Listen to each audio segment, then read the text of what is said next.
മറ്റൊരു പ്രധാനപ്പെട്ട നിരീക്ഷണം കൂടി ഇന്ന് കോടതിയിൽ നിന്നുണ്ടാവുന്നുണ്ട്. ഹൈക്കോടതിയിൽ നിന്നും മുണ്ടക്കൈ ചൂരൽമല ദുരന്തവുമായി ബന്ധപ്പെട്ട് മൃതദേഹങ്ങൾ സംസ്കരിച്ചതിന്റെ ചെലവ് കണക്കുകൾ സർക്കാർ ഹാജരാക്കണമെന്നതാണ് കോടതി ഉത്തരവ്. അയൽ സംസ്ഥാനങ്ങളായ കർണാടകയ്ക്കും തമിഴ്നാടിനും കേന്ദ്രത്തിന്റെ ഫണ്ട് ലഭിച്ചുവെന്നും അമിക്കസ് ക്യൂറി ഇന്ന് കോടതിയെ അറിയിച്ചിരിക്കുന്നു. വളരെ പ്രധാനപ്പെട്ട നീക്കമാണ് കോടതിയുടെ ഭാഗത്തു നിന്നും ഉണ്ടാവുന്നത്. നേരത്തെ ഈ മൃതദേഹങ്ങൾ സംസ്കരിച്ച ചെലവ് കണക്കുകളുമായി ബന്ധപ്പെട്ട വിവാദം കേരളം ഏറെ ചർച്ച ചെയ്തതാണ്. ഇതിൽ ഇന്ന് വളരെ പ്രധാനപ്പെട്ട നീക്കമായി മാറുന്നത് ഹൈക്കോടതിയുടെ ഈ നീക്കമാണ്. കേരളത്തിന് ദുരിതാശ്വാസ സഹായം നൽകുന്നതിൽ കേന്ദ്രം നിലപാടറിയിക്കണമെന്നും കോടതി അറിയിച്ചിരിക്കുന്നു. സംസ്ഥാന സർക്കാരിനാണ് ഹൈക്കോടതി ഡിവിഷൻ ബെഞ്ചിന്റെ നിർദ്ദേശമുണ്ടാവുന്നത്. മൃതദേഹം സംസ്കരിക്കാൻ ഭൂമി ഏറ്റെടുത്തതിന് ചെലവായ തുകയുമടക്കം കോടതിയെ അറിയിക്കാനാണ് ഇപ്പോൾ ഡിവിഷൻ ബെഞ്ച് സംസ്ഥാന സർക്കാരിന് നൽകിയിരിക്കുന്ന നിർദ്ദേശം.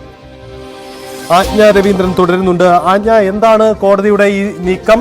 വളരെ പ്രധാനപ്പെട്ട ചില നിർദ്ദേശങ്ങളാണല്ലോ, എന്തൊക്കെയാണ് വിശദാംശം?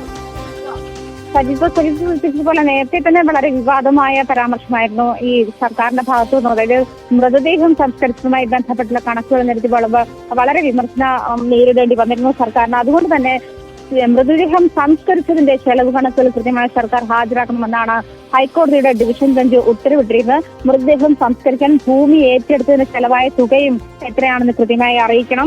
അതുപോലെ കേരളത്തിന് ദുരിതാശ്വാസ സഹായം നൽകുന്നതിൽ കേന്ദ്ര സർക്കാരിന്റെ നിലപാട് എന്താണെന്ന് അറിയിക്കണമെന്നും കോടതി ഉത്തരവിട്ടിട്ടുണ്ട്. അതുപോലെ തന്നെ 3 ആഴ്ചയ്ക്കും അറിയിക്കാനാണ് കേന്ദ്ര സർക്കാരിന്റെ ഹൈക്കോടതി നിർദ്ദേശം നൽകിയത്. ദേശീയ ദുരന്ത നിവാരണ അതോറിറ്റി ഇക്കാര്യത്തിൽ ആവശ്യമായ നടപടികൾ സ്വീകരിക്കണമെന്നും കോടതി നിർദ്ദേശിച്ചിട്ടുണ്ട്.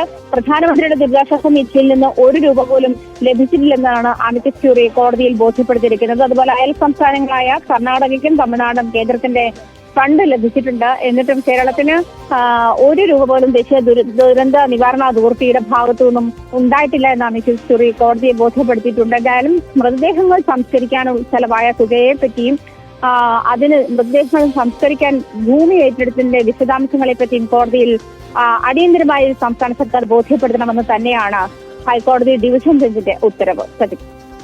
വളരെ പ്രധാനപ്പെട്ട നിരീക്ഷണമാണ് കോടതിയുടെ ഭാഗത്തു നിന്നും ഉണ്ടാവുന്നത്. സംസ്ഥാന സർക്കാരിന് ആവശ്യപ്പെട്ട ധനസഹായം, ദുരിത സഹായം ലഭിച്ചില്ല എന്ന പരാതിയുണ്ട്. ഇന്ന് നിയമസഭയിൽ അടക്കം ഇത് ചർച്ചയാവുകയും ചെയ്യുന്നതാണ്.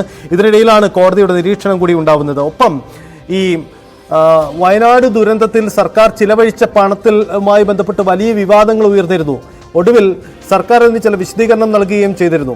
മൃതദേഹം സംസ്കരിച്ചതിന് ഉയർന്ന ചിലവായി എന്നതായിരുന്നു വിവാദം. പക്ഷേ അത് യഥാർത്ഥത്തിൽ ചിലവായ തുകയല്ല, മറിച്ച് അതൊരു എസ്റ്റിമേറ്റ് കണക്കാണ്.